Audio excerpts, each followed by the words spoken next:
How many roses has this guy gone through? Okay.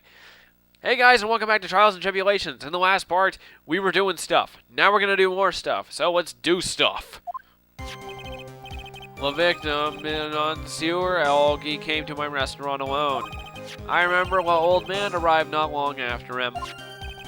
There were no other customers. That pose right there, that reminds me of the pose that Toon Link gets in when you, oh, come on. It's what he does when you get the bigger magic bar, you're in your boat, and he basically looks like that right at the camera. It looks really funny. But okay, when he got word he won the lottery, Mon Elk became very excited. It was approximately 5 minutes later that the poisoning incident occurred. There was no time for Pony to do acting. Just so we're clear, there was no mirror in the restaurant after all. Jeevoos, demand a pardon. Forgive me, Your Honor. I lied because I wanted this mess to be cleared up quickly. Perjury! What you have just done is commit perjury, Mr. Armstrong. I will decide how to punish you later. Well, let's hope it's not a fine, because he can't pay it. Anyway, for now, we will hear your cross-examination, Mr. Wright. He took the perjury charge a bit too well. But I'm guessing he'll be in more serious trouble after this cross-examination. In the restaurant! Let's do it. The victim, Monsieur Algae, came to my restaurant alone.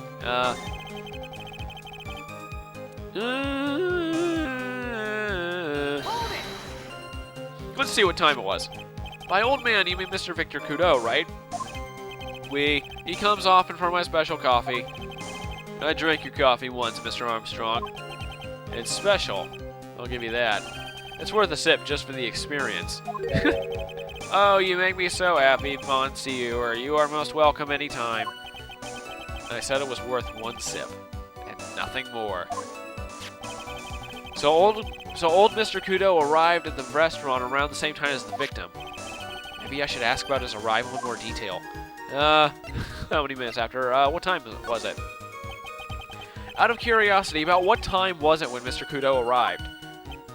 Oh no, I cannot remember, Monsieur. I believe we were told by a witness yesterday. The crime was reported at 2:25 by a kind of scary old man, sir. Does that perhaps jog your memory, witness? Well, the incident happened about 20 minutes after he arrived. So the victim must have arrived between 2 p.m. and 2:10 p.m. non. Huh. Just after 2, huh? Thank you for your help in jogging my memory, Monsieur. You are wonderful. Ha ha ha.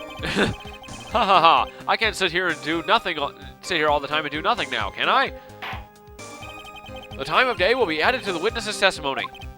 Oui, Monsieur Judge. Everything I do it for you. Merci bien. That's French, isn't it? Ha ha ha. Ah! Merci bien. That's French, isn't it? Ha ha ha. There. I'm glad at least one person is in a good mood. He's even humming a song to himself. Okay. So, just after 2 p.m. Okay. How about this? Are you absolutely sure about the time? When I think really hard, I am sure it was just after 2. It is the time I stopped serving the lunch menu. Quite right. I always break for lunch when the restaurants are serving their specials. I've been known to wind up a case early just to make it on time. Haha. I guess you should never get between a hungry judge and his lunch. Oh, would you look at that? It's almost lunchtime already. Witness, get on with your testimony, please. That's pretty funny. There were no customers. Okay, sorry. Let's see. It was 2? No, wrong thing. 2. Let's see. There was an order ticket. No. It was a flyer, I think. Where is it? Okay. There. Aha, see?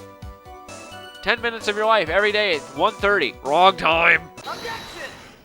You lie, gay man. Okay. I'm afraid I finally got you, Mr. Armstrong. Coy? What do you mean? What does that mean? God.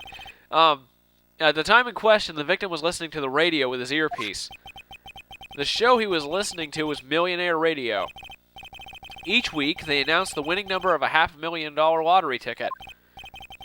That must be the show Mon Elg was listening to. I can't see any problem with this testimony, Mr. Wright. I wonder. ... question mark. Oh, God. You say the victim arrived at your restaurant around 2 p.m., correct? I am sure of it. I remember it perfectly now. I know it was that time because I had just finished serving the lunch menu. Get to the point, Wright, if you have one. That show is broadcast live at 1:30 p.m. and it claims to be the most thrilling 10 minutes of your life. It's on the air at 1:30? Now, supposedly, the victim made some noise when it was announced that he had won. And yet, I don't believe his cry of joy could have I don't believe his cry of joy could have occurred after 2 p.m. because the show had already finished more than 30 minutes earlier by that point in time. This victim we've been told about has been nothing but... Wait. This victim we've been told about has done nothing but the impossible. Listening to the radio with a ruptured eardrum, catching a show that was already over. There's only one conclusion you can draw from these facts. This victim was an imposter acting out the poisoning 30 minutes after the real murderer. Yes, there were 2 Glen Elgs in Tressbean that day. The real Glen Elg now dead, having been poisoned by the real killer, and the phony Glen Elg acting out the events for Mr. Kudo to witness. It certainly seems that way. I mean, if that wasn't the case, how could you explain the time discrepancy? Objection. Quite a performance, Wright. You were almost on a roll. ... exclamation point! But sadly, you lack the rock-hard foundation of rhythm to build your song. What the crap are you talking about? Just talk normal. Take off your stupid frickin' eye face mask, whatever it is. What is this? Music Theory 101? Let's recap. According to your imaginative theory, it's now just after 2 p.m. The phony Elg is performing a play for the benefit of Mr. Kudo. How do you explain, then, where the real Glen Elg is? I don't believe I have to spell this out for the court. However, at that time, the real Glen Elg was already dead.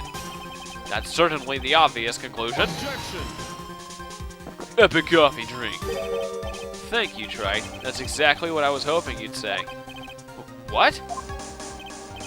Now, I presume you can prove this theory of yours.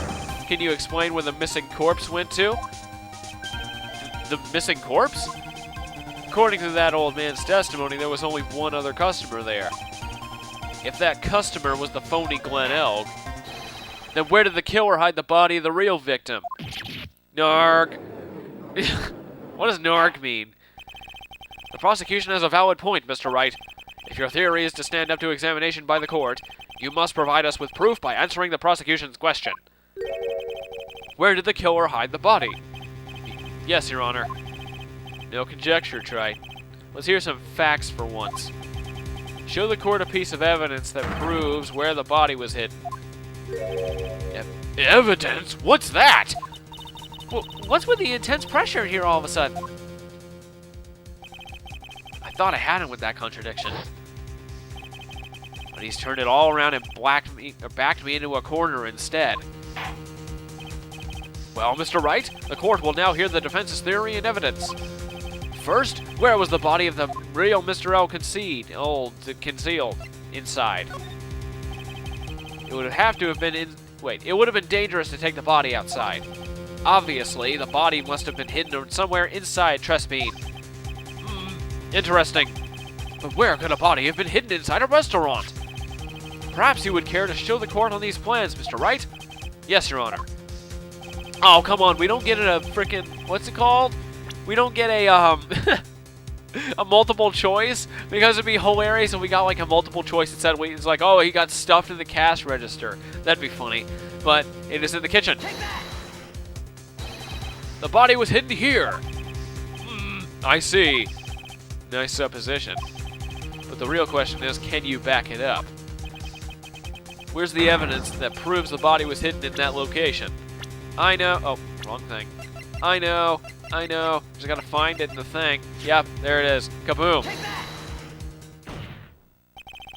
Mr. Armstrong, do you recognize this bottle? None. I have never seen that ugly bottle before in my life.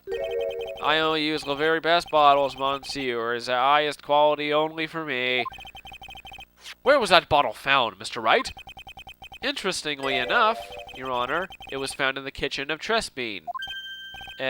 Quoy. But I only ever use these bottles for my aromatherapy oils. But this bottle doesn't contain aromatherapy oil, Mr. Armstrong. No, it contains a medication. What kind of medication? I'm sure everyone remembers, don't they? That Mr. Elk visited an otolaryngological clinic and was given medication that day. You can't be serious. The defense had the contents of the bottle analyzed, and I have the lab results here. The contents of the bottle match the prescription that was given to Mr. Elk. War. God. Mr. Coincidental, Mr. Glenn Elk's murderer hid the body in the restaurant in the kitchen. Whatever. At which time this bottle fell out of the victim's pocket. Mr. Armstrong, when the incident occurred, didn't you say you were in the kitchen? Do you?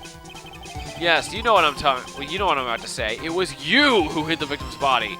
You did a fine job pretending to defend my client, Maggie Bird.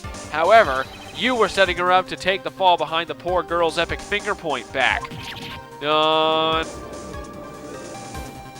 Smack. Order. This is an extraordinary development. Witness, did you murder Glenn Elk? Never. I cannot do such an horrible thing.